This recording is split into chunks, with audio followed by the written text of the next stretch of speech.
RS football ഫാമിന്റെ പുതിയ വീഡിയോയിലേക്ക് എല്ലാ മാന്യപ്രേക്ഷകർക്കും സ്വാഗതം. നമ്മൾ ഇന്ന് സംസാരിക്കാൻ പോകുന്നത് ഇന്നലെ ഒറ്റ രാത്രി കൊണ്ട് വേൾഡ് കപ്പിൽ തന്നെ രണ്ട് അട്ടിമറികളാണ് ഉണ്ടായത്. രണ്ട് വമ്പന്മാരാണ് ഈ ഒരു റൗണ്ട് ഓഫ് 32 നിന്ന് പുറത്തായിരിക്കുന്നത്. ആദ്യ മത്സരം ജർമ്മനി വേഴ്സസ് പരാഗ്വ, 90 മിനിറ്റും അതിനുശേഷം എക്സ്ട്രാ ടൈമും അതിനുശേഷം പെനാൽറ്റി ഷൂട്ട് ഔട്ട് വെച്ച മത്സരത്തിൽ പെനാൽറ്റിയിൽ എന്താ കാണിച്ചതെന്ന് നമുക്ക് വിശദമായിട്ട് വീഡിയോ സംസാരിക്കും. അടുത്ത മത്സരം നോക്കിയാൽ നെതർലാൻഡ് വിസസ് പുലർച്ചെ നടന്ന നെതർലാൻഡ് വിസസ് മൊറോക്കോ മത്സരത്തിൽ കിടിലൻ മത്സരമായിരുന്നു. എന്താ പറയാ, ആര് വേണമെങ്കിലും ജയിക്കാമെന്ന് വിചാരിച്ചു. അതും 90 മിനിറ്റിൽ 1-1 സമനിലയിൽ പോയി. എക്സ്ട്രാ ടൈമും അതിനുശേഷം പെനാൽറ്റിയിലാണ് വിധി നിർണ്ണയിച്ചത്. രണ്ട് ഗോൾ കീപ്പർമാരുടെയും മൊറോക്കോയ്ക്ക് വേണ്ടി ഗംഭീര പെർഫോമൻസ് നടത്തിയ ഗോൾ കീപ്പറും അതേപോലെ തന്നെ പരാഗ്വയ്ക്ക് വേണ്ടി ഗംഭീര പെർഫോമൻസ് നടത്തിയ ഗോൾ കീപ്പർമാരുടെ കളി തന്നെയായിരുന്നു.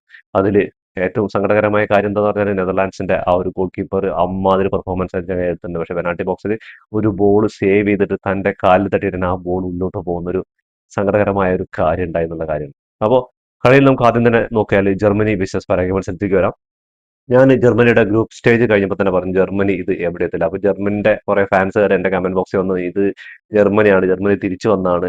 ഈ കുറസാവാന്റെ കൂടെ 7-1 അടിച്ചതല്ലാതെ അവർ ഐവറി കോസ്റ്റിനെതിരെ കഷ്ടിച്ച് 2-1 രക്ഷപ്പെട്ടു എന്ന് പറഞ്ഞപ്പോൾ കുറെ പേർക്ക് അത് പറ്റിയില്ല. അടുത്ത മത്സരം ഇക്വഡോറായിട്ട് എമ്മാതിരി പെർഫോമൻസ് ഇക്വഡോർ നടത്തിയത്, അവർ പരാജയപ്പെടുത്തിയില്ല ജർമ്മനി. അപ്പോ ഇത് കണ്ടുകൊണ്ടാണ് ഞാൻ പറഞ്ഞത് കഴിഞ്ഞ വർഷങ്ങളിലൊക്കെ നോക്കിക്കഴിഞ്ഞാൽ ജർമ്മനിക്ക് തന്നെയാണ് പറ്റിയിരിക്കുന്നത്.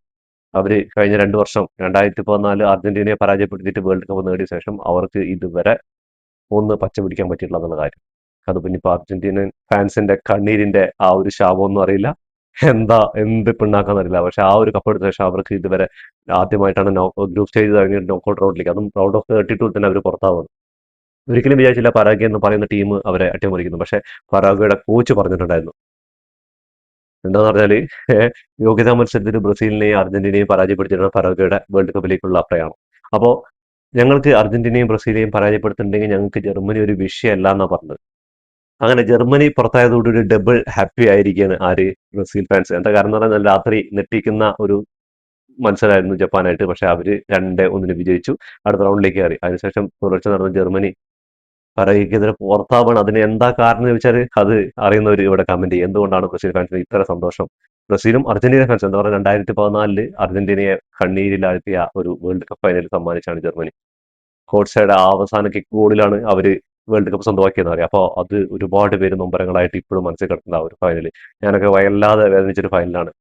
അപ്പോൾ ജർമ്മനി ഈ ഒരു കളി കൊണ്ടുപോയി കഴിഞ്ഞാൽ എവിടെ എത്തില്ല ഞാൻ പറയാൻ കാരണം എന്താണ്, ജർമ്മനിയുടെ കളി ടാക്ടിക്സും കാര്യങ്ങളും പറഞ്ഞാൽ ബോൾ കുറച്ച് കുത്തി കൊണ്ടുപോകുക, അത് പെനാൽറ്റി ബോക്സിന്റെ ഈ ലോ ബ്ലോക്ക് കളിക്കുന്ന ടീമുകൾ, ഡിഫൻസ് ചെയ്യുന്ന ടീമുകൾക്കെതിരെ എന്താ ചെയ്യേണ്ടത് നമുക്കറിയില്ല.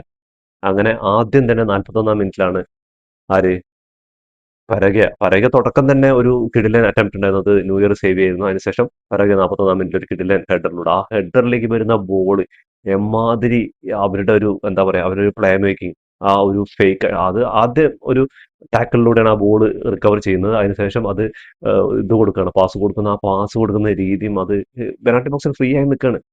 ആ ചങ്ങായി ഹെഡ് ചെയ്ത് ഗോൾ പോസ്റ്റിന്റെ ഉള്ളിലേക്ക് നോയർ നോക്കി നിൽക്കുക, വേറെ ഒരു വഴിയില്ല. അങ്ങനെ പെനാൽറ്റി കഴിഞ്ഞു. അതിനുശേഷം എന്തായാലും ജർമ്മനി തിരിച്ച് ഗോൾ അടിക്കും എന്നുള്ള കാര്യം സംശയമൊന്നുമില്ല, അത് അടിക്കും എന്നുള്ള കാര്യം. പക്ഷെ പരാഗ്വയുടെ ഡിഫൻസ് ഒരു രക്ഷയില്ല. കട്ടി എന്ന് പറഞ്ഞാൽ ആ ഒരു 11 പേരും ഡിഫൻസിൽ വൻപതിന് തീർത്തപ്പോൾ ഒരുപാട് പേർത്തു ആ ഒരു ഗോൾ അടിക്കാൻ പറ്റും. അപ്പൊ അവസാനം ജർമ്മനി ഗോൾ കണ്ടെത്തിയാണ്. അങ്ങനെ 1-1 സമനിലയിൽ പോയിക്കൊണ്ടിരിക്കുന്നത്. പിന്നെ എക്സ്ട്രാ ടൈമും കഴിഞ്ഞു. എക്സ്ട്രാ ടൈമിലും 1-2 ചാൻസ് രണ്ട് ടീമുകൾ കിട്ടിയിട്ടുണ്ടായിരുന്നു. പക്ഷെ ആരും ഗോളാക്കി മാറ്റാൻ പറ്റില്ല. പക്ഷെ പരാഗ്വയെ സംബന്ധിച്ചിടത്തോളം ഈ ഗോൾ പോസ്റ്റ് ഒക്കെ നോക്കി കഴിഞ്ഞാൽ വളരെ കുറച്ച് മാത്രമേ ഉണ്ടായിരുന്നുള്ളൂ. ജർമ്മനിയുടെ വേൾഡ് കപ്പ് റെക്കോർഡുകൾ എടുത്തു നോക്കി കഴിഞ്ഞാൽ ഒരു മത്സരത്തിൽ പോലും അവര് പെനാൽറ്റി ഷൂട്ടൗട്ടിൽ പുറത്തായിട്ടില്ല എന്നുള്ള കാര്യമാണ്. അപ്പൊ നമുക്ക് ഇവരുടെ അവസാനമായിട്ട് ഇവര് ക്ലീൻ ഷീറ്റ് നേടിയത്, അതേപോലെ തന്നെ ഒരു നോക്കൌട്ട് മത്സരം വിജയിച്ചിരിക്കുന്നത് പറഞ്ഞാൽ ഏതാണ്, അവസാനമായിട്ട് ജർമ്മനി ഒരു നോക്കൌട്ട് മത്സരം വിജയിച്ചിരിക്കുക എപ്പോഴാന്ന് പറഞ്ഞാൽ 12 വർഷം കഴിഞ്ഞു. എന്താണെന്ന് പറഞ്ഞാൽ 2014 അർജന്റീനയ്ക്കെതിരെ ആ ഒരു ഫൈനലിൽ 1-0 വിജയിച്ചതിന് ശേഷം അവർക്ക് ഒരു നോക്കൌട്ടിൽ വിജയിക്കാൻ കഴിഞ്ഞിട്ടില്ല. 2 വേൾഡ് കപ്പിലും ഗ്രൂപ്പ് സ്റ്റേജിൽ നിന്ന് പുറത്താവുകയാണ്. ആ ഗ്രൂപ്പ് സ്റ്റേജ് ഫസ്റ്റ് മത്സരത്തിൽ വലിയ ഇമ്പാക്ട് ഉണ്ടാക്കിയിട്ട് ബാക്കി അടുത്ത 2 മത്സരങ്ങൾ പരാജയപ്പെട്ടിട്ടാണ് അവർ പുറത്തു പോയിരിക്കുന്നത്. എന്താ പറയുക, ഇതേപോലെ ഒരു ഫോർമാറ്റ് 32 ടീമുകളുള്ള ഫോർമാറ്റ് ആയിരുന്നു. ഫസ്റ്റ് റൗണ്ടിൽ തന്നെ ഗ്രൂപ്പ് സ്ഥാനക്കാർ 2ാം സ്ഥാനക്കാരായിട്ടുള്ളൂ അടുത്ത റൗണ്ടിലേക്ക് കടക്കുക.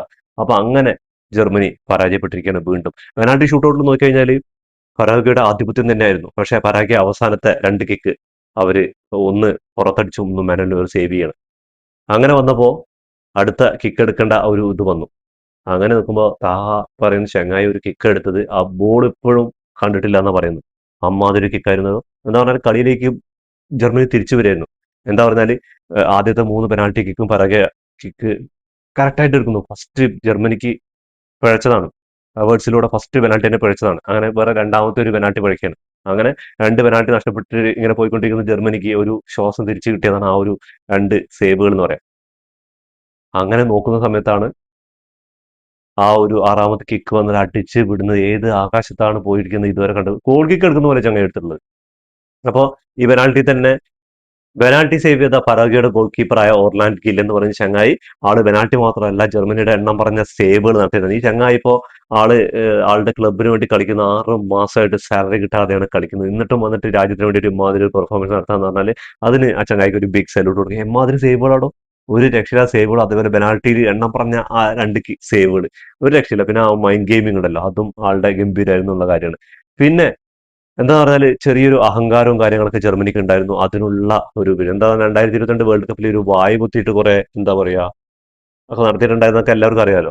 അപ്പോ ഇതിനേക്കാളും വലിയ പ്രശ്നങ്ങൾ അന്ന് എന്താണ് വേൾഡ് കപ്പിന്റെ ഗ്രൗണ്ടിൽ ഈ മദ്യം ഉപയോഗിക്കരുത്, അതേപോലെ ഈ ഒരു സ്വവർഗ അനുരാഗത്തിനെതിരെയൊക്കെ അന്ന് ഫിഫ റൂൾ എടുത്തിട്ടുണ്ടായിരുന്നു. അപ്പൊ അതിനെതിരെയൊക്കെയാണ് ഈ വായ് കുത്തിയിട്ട് പ്രതികരിക്കാൻ പറ്റില്ല എന്ന് പറഞ്ഞത്. പക്ഷെ ഇന്ന് ലോകത്ത് ഏറ്റവും കൂടുതൽ പ്രശ്നങ്ങൾ നടക്കുന്നത് യുദ്ധങ്ങളായിട്ട് നടക്കുന്നത്. ഇപ്പൊ ഒന്നും ഇവർക്ക് പറയാനില്ല. അപ്പോൾ ജർമ്മനിയുടെ ഇരട്ടത്താപ്പിന് കിട്ടിയ ഒരു അടി കൂടിയാണ് ഈ ഒരു പരാജയം എന്ന് പറഞ്ഞാൽ എനിക്ക് അതിൽ യോജിക്കാനേ കഴിയുള്ളൂ. എന്താ പറഞ്ഞാൽ അവര് 2 നയങ്ങളാണ്, ഇരട്ടത്താപ്പ് എന്ന് പറയില്ല, അങ്ങനെ 2 നയങ്ങളാണ് അവർ ഇതുവരെ ഫോളോ ചെയ്തിട്ടുണ്ടായിരുന്നത്. 4 പ്രാവശ്യം വേൾഡ് ചാമ്പ്യന്മാരായ ജർമ്മനി അവര് വേൾഡ് കപ്പിന്റെ ചരിത്രത്തിൽ തന്നെ ഏറ്റവും കൂടുതൽ വേൾഡ് കപ്പ് 8 വേൾഡ് കപ്പ് കളിച്ച ടീമാണ്. അപ്പൊ അവരുടെ അവസാനത്തെ 3 വേൾഡ് കപ്പിന്റെ അവരുടെ പ്രകടനം നോക്കിക്കഴിഞ്ഞാൽ 2014 വേൾഡ് കപ്പ് ജേതാക്കളായ ശേഷം 2018 ആദ്യ മത്സരത്തിൽ കൊറിയയോട് 2-0 പരാജയപ്പെടുന്നു. അതിനുശേഷം സ്വീഡനെ 2-1 പരാജയപ്പെടുന്നു. അതിനുശേഷം മെക്സിക്കോയെ 1-0 പരാജയപ്പെട്ടിട്ട് അവർ വേൾഡ് കപ്പ് ഗ്രൂപ്പ് സ്റ്റേജിൽ തന്നെ പുറത്താവാണ്. രണ്ടാമത്തെ മത്സരം നോക്കുകയാണെങ്കിൽ രണ്ടാമത്തെ വേൾഡ് കപ്പ് നോക്കുകയാണെങ്കിൽ ആദ്യ മത്സരത്തിൽ 4-2 വിജയിച്ചു. അതിനുശേഷം സ്പെയിനായിട്ട് 1-1 സമനില, പിന്നെ ജപ്പാനെതിരെ 2-1 പരാജയപ്പെടുകയാണ് ഈ വേൾഡ് കപ്പിൽ വീണ്ടും. പക്ഷെ യോഗ്യത റൗണ്ട് മടന്ന് ഗ്രൂപ്പ് ചാമ്പ്യന്മാരായിട്ട് അവർ അടുത്ത റൗണ്ടിൽ വന്നതാണ്. പക്ഷെ അവർക്ക് 32ലാണ് കാലിടറിയത്. അപ്പൊ നമുക്ക് ഇവരുടെ സ്റ്റാറ്റസിലേക്ക് ഒന്ന് പോയി നോക്കാം. ഇവരുടെ സ്റ്റാറ്റ്സിലേക്ക് നോക്കിക്കഴിഞ്ഞാൽ 21 ഷോട്ടുകളാണ് ജർമ്മനി എടുത്തിട്ടുള്ളത്. അതിൽ 7 ഷോട്ടുകൾ ഓൺ ടാർജറ്റിലേക്ക് വന്നപ്പോൾ പറയുകയാണെങ്കിൽ 7 ഷോട്ടുകൾ മാത്രമേ എടുത്തിട്ടുള്ളൂ. അതിൽ 4 ഓൺ ടാർജറ്റ്. എനിക്ക് തോന്നുന്നു ഫസ്റ്റ് ഹാഫിൽ തന്നെ ഒരു 3 ഓൺ ടാർജറ്റുകൾ അവരുടെ ഉണ്ടായിരുന്നു. അതേപോലെ 75% പൊസിഷൻ ഉണ്ടായിരുന്നു ജർമ്മനിയുടെ കയ്യിൽ. അവിടെ നോക്കുകയാണെങ്കിൽ 25% പൊസിഷൻ ഉണ്ടായിരുന്നുള്ളൂ. 753 പാസുകൾ കംപ്ലീറ്റ് ചെയ്തപ്പോൾ ഈ വേൾഡ് കപ്പിൽ ചിലപ്പോൾ ഏറ്റവും കൂടുതൽ പാസ് കൊടുക്കുന്ന ടീമായിരിക്കും. വെറുതെ ബോൾ ഉരുട്ടി പാസ് ഇട്ടിട്ട് കാര്യമില്ല മക്കളെ. ഗോൾ അടിച്ചാലേ അടുത്ത റൗണ്ടിലേക്ക് ഇത് നോക്കൗട്ടാണ്. അത് നിങ്ങൾ മനസ്സിലാക്കണം. നിങ്ങൾ 2 വേൾഡ് കപ്പിൽ പഠിച്ചതാണ് ഈ കാര്യങ്ങളൊക്കെ. അപ്പൊ അതിൽ നിന്നിങ്ങനെ നിങ്ങൾ കുറച്ചെങ്കിലും ഉൾക്കൊണ്ടിട്ടുണ്ടാവും എന്ന് വിചാരിച്ചു. പരകയെ ഒരുപാട് ചെറുതായി കണ്ടതാണെന്ന് അറിയില്ല. അവിടെ നോക്കുകയാണെങ്കിൽ വെറും 262 പാസുകൾ മാത്രമേ കംപ്ലീറ്റ് ചെയ്തിട്ടുള്ളൂ. 92% പാസിംഗ് അക്യൂറസി ഉണ്ടെന്ന് അവിടെ 69% പാസിംഗ് അക്യൂറസി ഉണ്ടായിരുന്നു. 18 ഫൗളുകൾ ജർമ്മനി കംപ്ലീറ്റ് ചെയ്തപ്പോൾ അവിടെ 12 ഫൗളുകൾ മാത്രമേ കംപ്ലീറ്റ് ചെയ്തിട്ടുണ്ടായിരുന്നുള്ളൂ. 2 എല്ലോ കൂടെ 2 ടീമിന് കിട്ടിയിട്ടുണ്ടായിരുന്നു. കോർണേഴ്സ് വിൻ ചെയ്ത കാര്യം നോക്കുകയാണെങ്കിൽ ചുരുങ്ങിയ ഒരു 4 കോളിംഗ് അടിക്കേണ്ട കോർണേഴ്സ് ഉണ്ട്. 16 കോർണേഴ്സ് ആണ് വിൻ ചെയ്തിരിക്കുന്നത് ജർമ്മനിയുടെ ഭാഗത്ത്. അവിടെ നോക്കുകയാണെങ്കിൽ വെറും 6 കോർണേഴ്സ് ആണ്. കിട്ടിയ അവസരങ്ങളൊക്കെ ഗംഭീരമായിട്ട് മുതലാക്കി പരവ്യ ഈ വേൾഡ് കപ്പിൽ ഒരു കറുത്ത കുതിരകളാണ്. പക്ഷെ ഈ ഒരു വരി ഉണ്ടല്ലോ, ഇനിയിപ്പോ ജർമ്മനി ഈ റൗണ്ട് ജയിച്ചാലും ഇനി വരാൻ പോകുന്ന ഫ്രാൻസും കാര്യങ്ങളൊക്കെ. അപ്പൊ തീപ്പാറി ഒരു പോരാട്ടത്തിന് ക്വാർട്ടറും സെമിയൊക്കെ വേദിയാവുമെന്ന് വിചാരിച്ചു. പക്ഷെ ജർമ്മനി നാട് പിടിച്ചു എന്നുള്ള കാര്യമാണ്. അപ്പോൾ പരേഖ്യനെ ഇനി കാത്തു നിൽക്കുന്നത് അപ്പോൾ പുതിയ ടീമുകൾ. അപ്പൊ എന്തായാലും തീ പാറും എന്നുള്ള കാര്യം സംശയമില്ല. അപ്പോൾ എന്തായാലും കുഞ്ഞൻ ടീമുകൾ വരട്ടെ. എപ്പോഴും ഈ 4-5 ട്രോഫി എടുത്തവരും 3-4-5 ട്രോഫി എടുത്തവരും പോരല്ലോ വേൾഡ് കപ്പിൽ. വേറെ പുതിയ ടീമുകൾ ചാമ്പ്യന്മാരാവട്ടെ. അപ്പോഴല്ലേ വേൾഡ് കപ്പിന് കുറച്ചുകൂടെ മുഞ്ചുണ്ടാവുള്ളൂ. അപ്പൊ എന്തായാലും ജർമ്മനിയുടെ അവസാനം ഇതോടുകൂടി അവസാനിച്ചിരിക്കുകയാണ്. എന്താ പറയാ, അവര് കുഴിച്ച കുഴിയിൽ അവരെന്നെ പെട്ടു എന്ന് പറയില്ല, അങ്ങനത്തെ ഒരു സിറ്റുവേഷനിലാണ് ഇപ്പൊ ജർമ്മനിയുടെ അവസ്ഥ. അപ്പൊ എന്തായാലും ജർമ്മനിയുടെ ഈ ഒരു തോൽവിക്ക് കാരണം എന്താ നിങ്ങൾ കമന്റ് ബോക്സിൽ രേഖപ്പെടുത്തും. അപ്പോൾ ഇതോടുകൂടി ഈ വീഡിയോ അവസാനിക്കുന്നു. ഫുട്ബോൾ ലോകത്തെ പുതിയ സെഷനുമായി വീണ്ടും കാണാം. ഈ വീഡിയോ ഇഷ്ടപ്പെട്ടാൽ ലൈക്ക് ചെയ്യുക, ഷെയർ ചെയ്യുക, സബ്സ്ക്രൈബ് ചെയ്യുക.